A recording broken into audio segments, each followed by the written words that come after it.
À vous tous, fidèles téléspectateurs de la télévision de l'Espérance, de l'Église méthodiste unique Côte d'Ivoire, de quelques lieux d'où vous nous suivez à travers le monde, je vous salue dans le précieux et beau nom de notre Seigneur Jésus-Christ. Amen. Pour ce temps d'antenne, notre thème est « Tempête, silence, tais-toi ». Nous trouvons notre texte de méditation dans l'Évangile de Jésus-Christ selon Marc, chapitre 4, du verset 35 au verset 41, que nous lisons. Ce même jour, sur le soir, Jésus leur dit, « Passons à l'autre bord. » Après avoir renvoyé la foule, ils l'emmenèrent dans la barque où il se trouvait. Il y avait aussi d'autres barques avec lui. Il s'éleva un grand tourbillon et les flots se jetaient dans la barque au point qu'elle se remplissait déjà. Et lui, il dormait à la poupe sur le coussin. Ils le réveillèrent et lui dirent, « Maître, ne t'inquiètes-tu pas de ce que nous périssons ?» S'étant réveillé, il menaça le vent et dit à la mer, « Silence, tais-toi !» Et le vent cessa et il y eut un grand calme. Puis il leur dit, « Pourquoi avez-vous ainsi peur? Comment n'avez-vous point de foi ?» Ils furent saisis d'une grande frayeur et ils se dirent les uns aux autres, « Quel est donc celui-ci à qui obéissent même le vent et la mer? » Amen. Bien-aimés dans le Seigneur, notre thème, comme l'avait dit tantôt, tempête, silence, tais-toi. Voyons ensemble le contexte qui nous a amenés à choisir ce thème. Jésus monte dans une barque avec ses disciples. Il passe de Galilée à l'autre bord vers Gadara. Le lac de Galilée est une étendue d'eau située à environ 225 mètres du niveau de la mer. Et ce lac, qu'on appelle aussi mer, connaît des tempêtes aussi violentes qu'inattendues.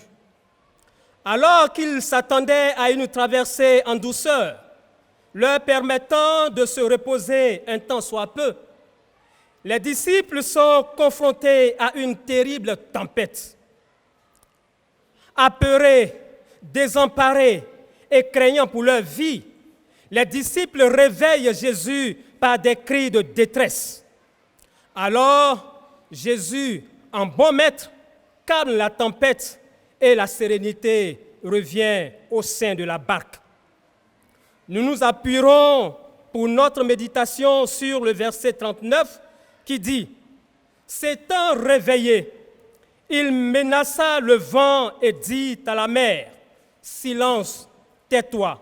Et le vent cessa et il y eut un grand calme. De quoi s'agit-il précisément? Quand nous entrons en profondeur dans le texte, la Bible nous dit que Jésus monte à bord d'une barque avec ses disciples. Le voyage ici se fait donc sous l'autorité supérieure et suprême de Maître Jésus-Christ. Il conduit ses disciples à un endroit précis. Ici, ils vont à Gadara pour un programme spirituel bien défini. Rappelez-vous que c'est à Gadara que Jésus va délivrer un démoniaque, d'où sont sortis des porceaux sous forme de démons. Alléluia. Ils vont faire l'œuvre pour la gloire de Dieu.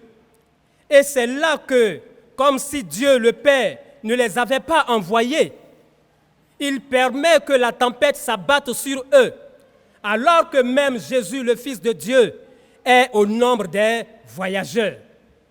C'est dire que très souvent, quand nous faisons l'œuvre de Dieu et que même nous sommes dans la volonté parfaite de Dieu, car ici, on ne peut pas dire qu'ils n'ont pas consulté Dieu pour avoir l'autorisation d'embarquer, puisque Dieu lui-même était de la partie à travers Jésus-Christ. Oui, quand tu fais l'œuvre de Dieu, les difficultés peuvent survenir. Elles vont te mettre à l'épreuve et tenter de te freiner dans ta marche chrétienne. Des problèmes peuvent apparaître à n'importe quel moment et dans n'importe quel domaine de ta vie. Fidèles téléspectateurs et téléspectatrices, de notre Dieu règne encore. La vie chrétienne est parfois jalonnée de périodes de troubles. Mais gloire soit rendue à notre Dieu, car si Jésus a apaisé la tempête, ce qu'aucun médecin ne peut faire, ce qu'aucun météorologue ne peut faire, ce qu'aucun géographe, même expérimenté, ne peut réussir, ce Jésus, notre Dieu, peut tout aussi apaiser toute forme de souffrance dans ta vie. Alléluia. Tu es menacé par la sorcellerie de ta famille et tes jours sont comptés. Tu subis une jalousie sans cause de la part d'un collègue. La Bible dit que la malédiction sans cause n'a pas d'effet. Alléluia. On t'a détecté une maladie incurable et tu n'as plus d'espoir dans la vie. Laisse-moi te rappeler, bien-aimés frères et sœurs, que le Dieu que tu adores vit et règne toujours. Tout ce qui menace la vie, trouble le quotidien, Dieu a pourvu à son anéantissement par le sacrifice de Jésus à la croix.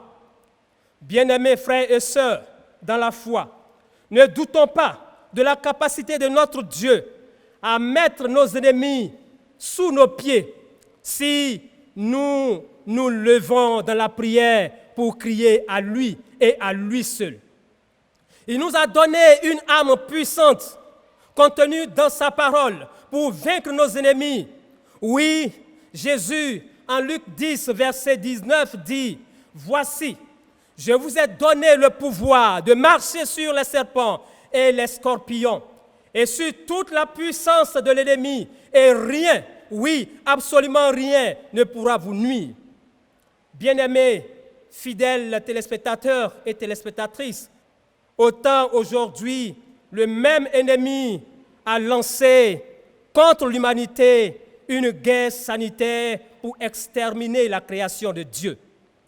Aujourd'hui, notre monde, toute l'humanité vit dans la peur, une peur à l'échelle mondiale, car le mal se signale partout. Il tire sur tout ce qu'il respire. La fameuse maladie du Covid-19, vous l'avez imaginé. Par la parole de Dieu et investi du pouvoir dont Dieu, Jésus-Christ, m'a revêtu en Luc 10, verset 19, j'anéantis et j'annule ce mal sur la création au nom de Jésus-Christ. Voyez-vous, Satan et ses suppôts créent une maladie de toutes pièces et ils décident d'en faire une couronne et de la brandir comme un trophée à travers le monde, partout dans le monde. Quelle abomination! Je déclare que pour toi qui m'écoutes, cette couronne est une coquille vide au nom de Jésus. Je déclare que pour toi, Jésus a vidé cette couronne de son breuvage mortel au nom de Jésus-Christ. Comme les disciples dans la barque, cette pandémie nous donne à nous tous des sueurs froides. Tout le monde craint pour sa vie. Pendant un temps, au début des mesures barrières prises par la communauté internationale, oui, nous avons vécu une sorte d'enlèvement, mais par anticipation. Ce sera comme au son de la trompette. Tout s'était arrêté. Pas d'avion dans les airs, pas de train en circulation sur les rails. La circulation terrestre, routière, si elle a continué, elle était toutefois au ralenti et très perturbée. Les hommes ne pouvaient même pas et ne peuvent même pas se toucher, ni vivre comme d'habitude. sans compter les morts par milliers, surtout en Asie et en Occident. Dans la plupart des pays, on ne pouvait plus sortir, ni même aller travailler. Confinement oblige. Mais alors que le monde se confinait pour pleurer parce que désespéré, l'Église de Dieu, la véritable, par ce qu'elle est la lumière du monde, oui, elle était entrée en retraite forcée, certes, mais elle s'était retirée pour intercéder et crier à Dieu. Crier à Dieu pour nous repentir. Crier à Dieu pour que la souffrance de l'humanité s'estompe. Crier à Dieu pour que les incrédules reviennent à Jésus qu'ils ont toujours rejeté. Pour que les malades et de cette couronne satanique guérissent. Crier à Dieu pour que l'Église de Dieu, le corps du Christ, demeure fort et inébranlable. Notre Dieu est sur son trône. Il ne dort jamais, car il règne encore. Gloire à Dieu.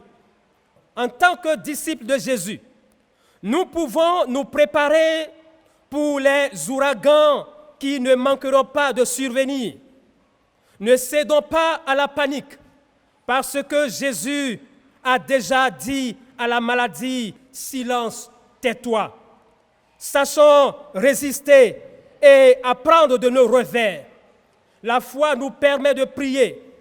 La foi nous permet de placer notre confiance en Jésus-Christ et d'aller de l'avant. Christ, notre Dieu, accompagne son peuple depuis des siècles. Il ne nous lâchera pas quand viendra le danger. Ne sous-estimons pas sa capacité d'agir dans notre vie. Notre Dieu règne encore. C'est l'occasion de lancer un appel plus que solennel et pressant à vous tous qui avez le sommeil troublé du fait de cette maladie et de bien d'autres encore. Venez à Jésus-Christ, donnez-lui votre vie afin qu'il vous sauve pour la vie éternelle. Amen. Bien-aimés, nous avons écouté ce message et nous allons prier dans un élan d'intercession pour le monde, pour l'Église et pour tous ceux qui sont affligés.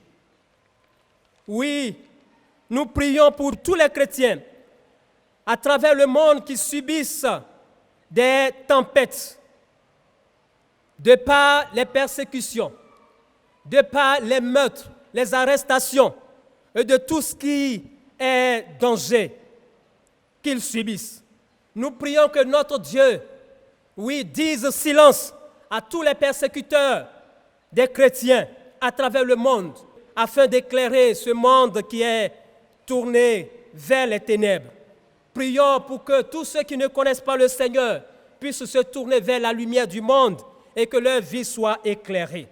Tous ceux qui sont encore en souffrance dans les hôpitaux, agonisants, ne sachant où tourner de la tête, que la main puissante de l'Éternel soit sur eux et qu'ils soient guéris. Que Dieu se révèle aux personnes qui chancellent, oui, ces personnes qui cherchent Dieu, qui cherchent un salut, qui cherchent une solution, mais qui ne savent pas que cette solution se trouve en Jésus-Christ. Oui, c'est Jésus-Christ qu'il faut au monde entier. Prions donc que les esprits soient ouverts et que la lumière de Dieu rentre dans toutes les âmes pour les conduire au salut. Bien-aimés dans le Seigneur, vous qui avez suivi ce programme, si ce message vous a fait du bien, que la grâce du Seigneur soit sur vous, que Dieu fasse lui sa lumière sur vous, au nom de Jésus-Christ, et qu'il crie à la tempête qui menace votre vie, silence, arrête de menacer mon frère. Allez-y avec l'assurance que Dieu est avec vous et qu'il ne vous abandonnera jamais au nom de Jésus-Christ. Amen.